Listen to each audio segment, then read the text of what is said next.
Uma parte muito importante de você fazer ciência de dados, é que às vezes você está buscando uma coisa e acaba encontrando outra, às vezes ruim, mas no nosso caso aqui dessa aula de hoje, muito boa. Sejam muito bem-vindos ao Outspoken Market, Leandro Guerra falando, e essa é a nossa aula de número 29 do curso de Python para finanças quantitativas, e a gente vai trabalhar um indicador que ajuda a identificar ciclos de alta e também de baixa. Tá? Só que o de baixo eu vou deixar como exercício para vocês. Obviamente que é apenas uma questão de você conseguir replicar tudo aquilo que foi feito para este indicador quando o ciclo é de alta. E ele chama de indicador da média, porque inicialmente eu estava com a ideia de ensinar alguns pontos de programação para vocês e era baseado em uma contagem de quantos dias acima de uma determinada média os preços estariam. E acumulando esses dias, você poderia ter uma visão mais direta, mais empírica sobre uma possível exaustão de tendência. Só que disso saiu uma coisa muito boa, que é a aula de hoje, para a gente entender direitinho. Tá? Então, não existe nenhuma complexidade nas bibliotecas que são necessárias. Tá? A gente tem aqui só 3 delas, para ser bem sincero. E a gente começa capturando os dados do Yahoo Finance. A gente pega aqui quase os últimos 11 anos, tá? Que a gente está se aproximando já do final de 2024. E a gente começa calculando a média móvel, tá? A Simple Moving Average, SMA, de 52 períodos. Leandro, por que 52 períodos? Né? Por que não 200, 20, 10? Porque eu quis. Tá? Você pode ajustar o raciocínio com aquilo que você achar mais conveniente, tá bom? Usa de 52 porque é uma convenção do mercado, bem aceita. Várias estatísticas são baseadas nesse número, é um número de semanas aí, em teoria de um ano, tá? Calendário, então tá de bom tamanho. Aí a gente cria, tá? Duas colunas dentro do nosso data frame para a gente acumular a quantidade de dias de alta e de baixa, ou melhor dizendo, quantidade de dias acima da média móvel em questão e o número de dias abaixo, below, da média móvel em questão. E aqui a gente inicializa 2 contadores, above count e below count. Então aí a gente começa. Olha, naquele intervalo, para cada dia daquele meu intervalo do tamanho do meu dataset, tá? Se o meu adjusted close, que é a minha cotação, daquele dia for maior do que a média móvel calculada daquele dia, eu incremento o meu indicador do above count e o below count fica zero, porque eu estou acima da média móvel, então eu vou contando e incrementando esse cara, então eu simplesmente faço um mais igual a 1 e mantenho o outro zero, tá? Quando isso acontece, como eu já inicializei aqui a coluna do data frame como zero, eu simplesmente atribuo esse cara àquela, né, data em questão que é dada aqui pelo izinho para aquele respectivo componente days above. Se não, se esse valor do adjusted close for inferior, a gente ajusta o below count, tá? Do contrário, a gente reseta os indicadores só para ter aí uma consistência, tá? No caso, se a gente tiver o preço exatamente igual, porque, né, o que a gente vai fazer exatamente igual, a gente reparte, né, a gente reinicia a contagem dos dois. Então, você vê que a lógica aqui, tá, embutida, ela é muito simples. E o que você precisa do ponto de vista de programação? Saber trabalhar direitinho aqui com os ifs alinhados, né? Então, eu começo com uma situação, se não, se outra situação, se não, aquela terceira questão, tá? Poderia montar com outros ifs, mas aí você pode ter mais trabalho. A sintaxe otimizada e mais correta, vamos colocar dessa forma, para esse raciocínio, seria fazer isso. Então eu tenho uma condição, se ela não aconteceu, eu verifico se a outra aconteceu, do contrário, eu encerro fazendo justamente entre as duas essa zeragem aqui, tá bom? Aí o que eu faço? Crio 2 subplots, porque em um ponto do gráfico eu vou, né, justamente colocar o preço com a sua respectiva média móvel, E na outra parte do gráfico eu vou colocar aqui os nossos dois indicadores da média, que são essas contagens, tá? A ideia da aula de hoje é essa daqui, para ser bem honesto. Quando eu comecei, assim, eu falei, vou fazer uma aula, faz tempo que a gente não conversa sobre esse assunto no Outspoken, então a gente vai trabalhar isso aqui. Porém, meus queridos, observem o que vai acontecer quando eu rodar esse código aqui, tá? Rapidinho ele já foi. Tudo isso aqui vocês já sabem fazer, né? Que é configuração de gráfico. Surgiu esse negócio aqui. Então você tem a Bova 11 com a média de 52 aqui nos pontinhos, né? Na linha tracejada. E aqui a gente tem os dias acima ou abaixo da média móvel de 52 períodos. Agora você vê que justamente o que acontece, e é por isso que você tem essas formas, né, de espinhos, você vai incrementando a contagem sempre que o preço está acima ou está abaixo e você tem os dois indicadores. O verde são os dias, né, a contagem de dias acima da média móvel, e o roxinho aqui é o abaixo. Vamos pegar só o acima para ficar menos poluída a visualização e a gente conseguir ter uma ideia. Então, por exemplo, aqui, ó, quando esse indicador, vamos pegar esse trechinho de alta aqui, tá? Então, no começo você não tem nada, porque a média móvel não existia, porque não existiu 52 dias, né, até o presente do data frame.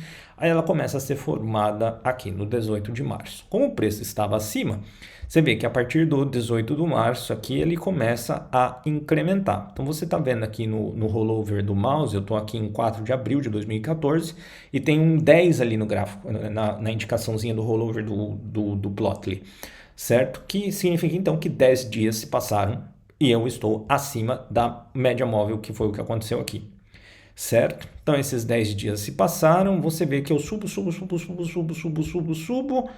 até o pico, que é 46. Presta muita atenção nisso aqui, tá?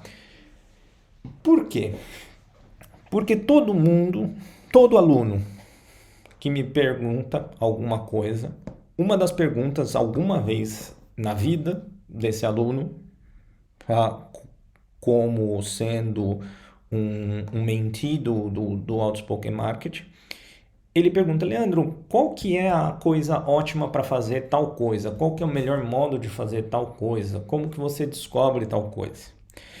E a principal característica de um cientista, seja de dados como nós, aspirantes ou mais profissionais, já mais experientes, ou um cientista que, sei lá, trabalha com bioquímica, com física, com biologia, não importa a área. Esse sujeito tem que ser observador e curioso. Tá? Essa é a principal característica de um cientista. Depois, o que você vai fazer depende, obviamente, da área de domínio que você tem. Tá? Então, legal. Aqui o ciclo, sim, eu digo ciclo porque eu estava acima da média, ele se encerra aqui com 46. Eu não sei vocês, tá? Mas eu acho muito bonito esse número ser perto da média mesmo, tá? A média é 52, não é? Esse número aqui é 46. É próximo. Se fosse 30, eu não diria que é próximo. Mas 46 é próximo de 52, tá? E se a gente olhar pela extensão do gráfico, você vai ver que olha os picos. 47, 50, 46, 59, 52, esse aqui ficou um pouquinho abaixo, 50, esse aqui um pouquinho acima, 66, 62. A maioria desses picos, eles são próximos do valor da média móvel. E sabe qual que é a coisa mais incrível? Eu não vou mudar toda a parte escrita, mas sei lá, deixa eu colocar aqui a média móvel de 100, tá? Não vou mudar o escrito ali, só para ficar rápido. Quando a gente for olhar, repare que quando a gente tem de fato alguns picos, eles são próximos de 100. Tá? Se a gente, sei lá, inventar uma média móvel aqui, 66, tá? Execute Order 66. Você vê que os picos, eles vão se dar ali numa proximidade do 66, tá? Obviamente não é exato, mas eu acho muito bonita, talvez coincidência, talvez não, de ter esse número dessa forma, tá? Mas isso é só uma curiosidade, não era exatamente o ponto que eu queria provar. Esse seria a componente principal. Aí o que eu notei? Se você olhar, e aí essa é a parte da observação. Leandro, você podia fazer um teste estatístico, stellar motherfucker. Podia fazer tudo, tá? Mas eu gosto de olhar. E aí quando eu olho para isso daqui, repare que existe um número meio cabalístico, tá? Que é 40. Tá vendo? Não? Sempre os picos, eles vão ligeiramente acima de 40, porque a média ali é 52, tá? E eles voltam. Até mesmo quando a gente não põe muito mais para cima, mas vem ali, ó, 42, 41. Aqui, esses ruidinhos aqui são os falsos rompimentos, né? Como a gente usa no linguajar do mercado. Mas tá vendo? Tem só alguma coisa aqui. Eu olhei isso, eu falei, bem, quando esse indicador volta, ele vai para baixo, significa que o preço já parou da média móvel. Então deve haver um potencial suavizador que a gente consiga, por exemplo, tá? Vamos pegar um trechinho um pouco maior, vamos pegar esse trechinho aqui, ó, que é um trechinho de alta. Tá? Depois veio aqui a grande baixa de 2020. Mas vamos pegar aqui, ó. É um trecho de alta, ele cruzou a média, tá para cima. Foi. Aí ele começa a dar uma encebada até zerar o indicador, porque ele cruzou para baixo da média e depois ele despenca. Então essa zerada aqui, tá? E essa alta muito grande, geralmente é a razão pela qual a simples estratégia de você fazer cruzamento de média, ela não é efetiva. Por que cruzamento de média não é efetivo? Tá? Porque a tendência, por dois motivos. A tendência às vezes não é longa o suficiente acima da média a ponto de você criar uma distância do seu ponto de entrada. Primeiro ponto. E o segundo ponto, porque estratégias de cruzamento de média não são eficientes, tá? É porque no rompimento para cima, que é onde vai dar a sua entrada, e depois no rompimento para baixo, onde vai dar a sua saída, eles geralmente são muito abruptos. E aí isso, menos os custos operacionais, às vezes diminui muito o seu lucro, tá? Ou as coisas acabam não batendo e você tem prejuízo. E ainda você pode adicionar um terceiro ponto, que são os falsos rompimentos, né? E todo esse negócio acaba prejudicando, porque você leva os stops aqui para a saída, né? No caso, no tempo do cruzamento da média, e o negócio não acaba não dando muito certo, tá? Então a gente precisa solucionar esse problema. Se esse problema existe uma solução, se há uma solução para ele, a gente tem que encontrá-la, tá? E aqui a gente pode ter encontrado alguma coisa muito legal, tá? Que você vê primeiro aqui no Outspoken Market. Observando esse comportamento que eu estou conversando com vocês, tá? É observação mesmo. Se eu for colocar agora só os dias que é abaixo, tá? A Bomba 11 teve aqui um período, tá em alta. Tem uma correção ou outra de curto prazo aqui, mas é um ativo em alta, tá? E então a gente não tem necessariamente uma quantidade grande de dias abaixo da média. Se eu pegar alguém mais zoado, como a BV3, por exemplo, tá? Você vai ver que a situação é um pouco diferente. Eu tenho, né, os days below SMA mais frequentes. E você vê que eu tenho aquele mesmo padrãozinho. Um pouquinho acima dos 40, na altura ali da média, ó, 54, 44, 52 preciso. Massa, né? Então eu tenho isso daqui. Tá. Vamos voltar para a bola, depois a gente generaliza. Então, observando isso daqui, tá? O que eu fiz? Eu pensei o seguinte, falei, cara, quando ele bate o pico e volta, significa que eu já cruzei a média para baixo, como a gente estava discutindo, certo? Ou seja, eu preciso ter um buffer de tempo antes desse pico, me segue no raciocínio, um buffer de tempo antes desses picos, que significa que é quando o preço começa a dar aquela encebada, que era aquilo que a gente estava discutindo. Bem, eu poderia pegar, sei lá, um tipo de Pareto, né? Se eu tenho ali que é mais ou menos na casa dos 40, tá? Eu poderia pegar esse cara e daí fazer um paretinho ali, pegar uns 80, tá? E desse 80, eu teria um 80%, né, desse valor dos 40, então eu teria ali 32, tá?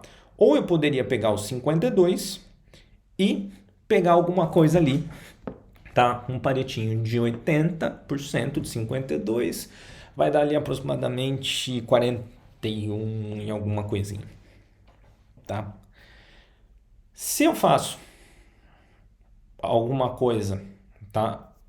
No meio desse caminho, sei lá, 36, você entendeu? Que é mais ou menos a metade do caminho que você vai ter nisso daí, tá?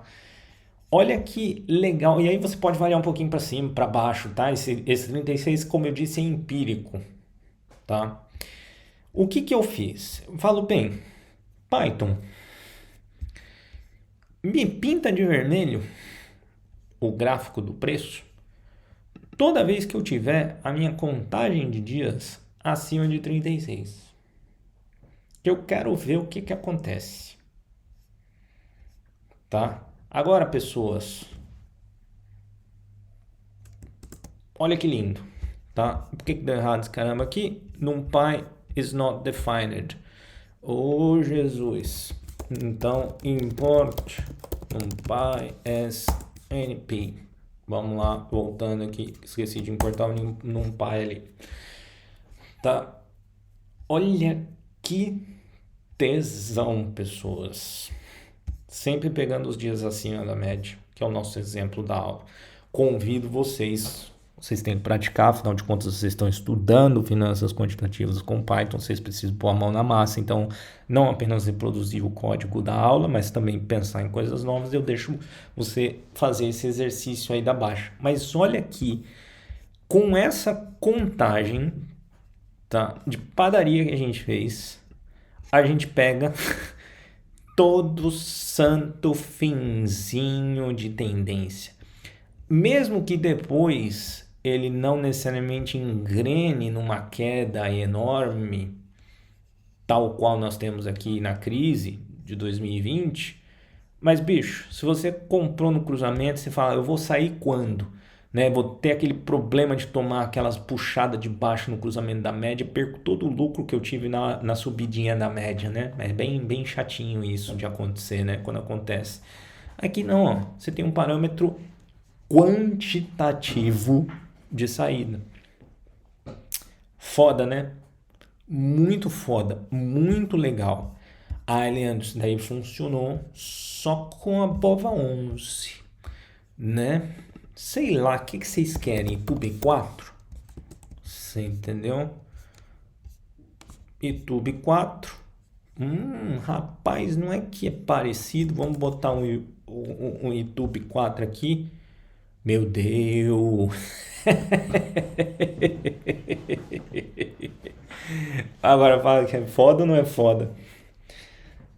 Tá? Ah, não, Leandro, não tô convencido. Acho que você pegou aí só os ativos. Bem que eu não tô fazendo essa aula ao vivo, né? Senão vocês me mandavam aí qualquer ativo. Semig 3. Tá. Você pegou só os que funcionam. Ó. Olha aqui, ó. Tem vários comportamentinhos. Vamos rodar aqui um Semig 3. Tá? Rapaz, mas não é que dá, meu.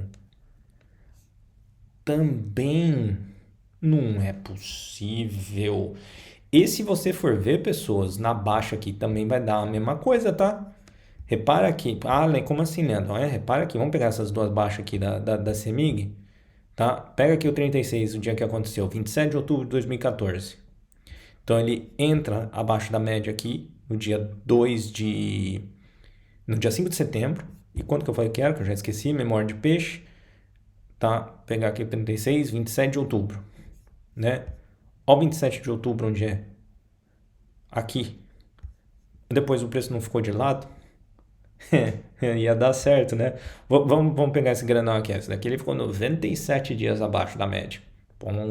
Foi razoavelmente uma bela quedinha da CEMIG. Tá, vamos pegar aqui o 36, tá? Quando que foi? Ah, foi meio cedo esse, hein, Leandro? Às vezes não é tão perfeito, mas legal. Então a gente tem alguma coisa aqui, 22, que ele contou os dias, mesmo os dias corridos aqui. Então 23 e 35 é o mais próximo. Depois 27, 27 do quê? De julho, né? Então 27 de julho. A gente tá aqui, ó. 2,51. Você entrou aqui embaixo a 3,76. Pô, você... 3,57, você pegou quase um de queda num ativo que estava custando 3,5, vai dar uns 25, 30% de lucro no short, né? Não tá mal não, né? Não tá mal não. Ó, esse outro aqui também chegou, se você pegasse aqui o 36 foi 7 de janeiro, olha esse 7 de janeiro aqui na bacia da alma, depois ele fica de ladinho e sobe. Funciona para baixo também. Pinta o gráfico na baixa aí, tá? Como exercício, como eu disse. Vamos pegar mais um, sei lá, BS, como que era da Bovespinha? Era BSAS3, puta, não me lembro o ticker. Vamos pegar o SP500, GSPC, tá? Aqui nesse caso que eu não fiz para ele. Esse aqui é um animal de alta, né? Um besta incontrolável de alta, tá? E aí a gente roda o nosso outro amiguinho, né? É que não tem baixa, né? O negócio é viciado e só sobe para sempre. Mas você pega aqui essa bela sequencinha aqui, ó, ele pega os, né, que ia cruzar, mas não cruzou, né? Ou se cruza só um diazinho, depois ele reseta, né? Mas pega também, tá? Obviamente que é um indicador muito simplório, você pode pensar em desenvolver alguma coisa mais sofisticada, por exemplo, você pode tentar encontrar esse número dinamicamente, você pode tentar balizar esse número pela volatilidade, às vezes você pode tentar encontrar um outro tipo de média. Lembrando que se você começa a fazer essas otimizações, não se esqueça sempre de separar os seus dados entre, né, base de treinamento e depois a sua base de validação, porque senão você faz no gráfico todo e aí não dá certo. Além de você fez no gráfico todo, estou num contexto de aula, primeiro ponto, tá? De simplicidade, e 2, eu peguei um número da minha cabeça baseado na observação e apliquei sobre tudo. Então eu não fiquei otimizando. Se fosse 52, e se fosse a média de 61, e se fosse uma média de 27, você entendeu? Eu não fiquei otimizando. Eu só não fiquei otimizando, buscando ali qual que era o fit perfeito. Eu me dou a liberdade de poder fazer isso aqui que eu estou fazendo. Tá bom, meus queridos? Eu espero que essa aula tenha sido muito interessante para vocês, assim como ela foi para mim, tá? Fiquei muito satisfeito com o resultado dela. Lembrando que os códigos estão para download no outspokenmarket.com. Você vai lá no curso de finanças quantitativas de Python, tá? E você tem acesso todos aos códigos históricos.